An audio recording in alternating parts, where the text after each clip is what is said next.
Well, perhaps I could say something about the biggest challenges faced by the UN police, certainly during the period that I was actively engaged on mission. Firstly, mandates are not a strategy, and there frequently hasn't been one, and certainly not one that meant progress could be measured towards an agreed end state. Expectations are strong, but mandates are notoriously weak, and they place impossible burdens on the heads of missions to achieve them, whilst failing to provide the leverage or the resources to do so. UN police commissioners are given mandates to train and reform local police, but expected to exercise enforcement authority when they possess none.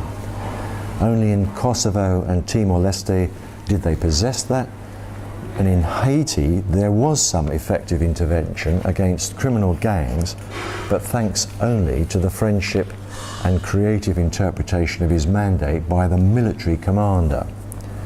The fact that international police officers possess no power of arrest is frequently not understood by even members of the international community, and its absence despaired of by the perennial victims of local criminality. The imperative to arrest war criminals is dogged by political considerations as well as situational ones. The international police have no jurisdiction in such matters. The disgraceful reluctance to go after war criminals and the protracted nature of war crimes trials detracts from the incentive of populations to trust international engagement. It also means that the spoilers are free to exert their corrupt influence. Timescales are absurdly unrealistic. Changing the culture of police requires a correlative reform of public expectations and responsibilities. I cannot stress that enough. The fact is that if we're going to reform the culture of policing, there has to be a political vision and political ownership from the very top, which includes a dialogue with the population about civic responsibilities.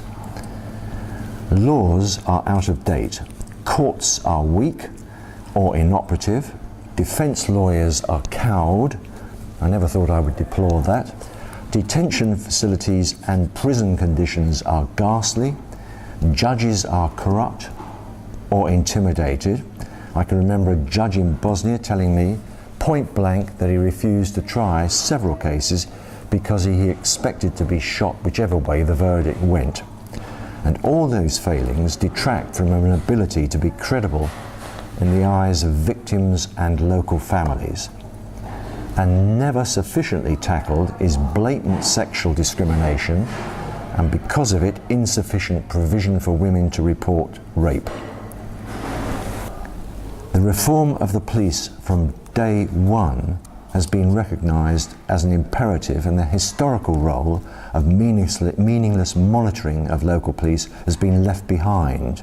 To be credible, providing police officers from contributing states possessing a human rights record at least as bad as the host state is a lesson still to be learned. The insufficient provision of translators cripples the ability to co-locate experts alongside their local counterparts in order to develop their professional skills. Co-location is also a means of minimising hostility in favour of formal cooperative steps. Dayton forced Croats and Muslims to occupy co-principal positions in ministries, so if the minister was a Bosniak, his deputy must be a Croat. If they didn't speak to one another and daily pursued a commitment to parallel structures, success could hardly be claimed. And that was the situation in Bosnia during my time.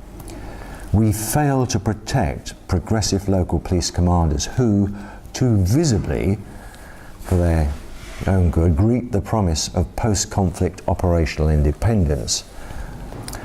Police contributing countries adhere to a strict 12-month and in some cases a 6-month rotation of staff, which is entirely counterproductive to forming close partnerships and mounting anti-crime operations.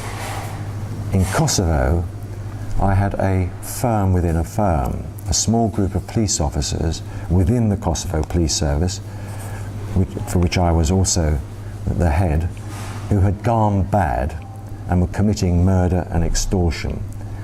The intervention of sophisticated techniques to find the evidence to convict them and safeguard local officers that importantly I thought should arrest them relied on international assistance. And yet I had the most difficult time trying to convince countries of the desperate importance of extending respectively one expert's time in mission. Similarly, I found that officers assigned to look after witnesses waiting to be called to The Hague to give evidence against persons indicted for war crimes was similarly rotated to the dismay of those witnesses who, despairing of anyone ever understanding their extreme situations, withdrew their support and fled. The cost to organisational memory and hence lack of operational effectiveness caused by short-term rotations is incalculable. The need for international police commanders engaged on a less than temporary basis to be trained in the language of a host state is an imperative. Missions do not know how to manage file handling, or create registries, or file retrieval systems, or even compile files, hence there is little or no organisational memory. There are far too many agencies managing post-conflict reconstruction, and far too many unimportant NGOs endlessly being critical as justification for future funding.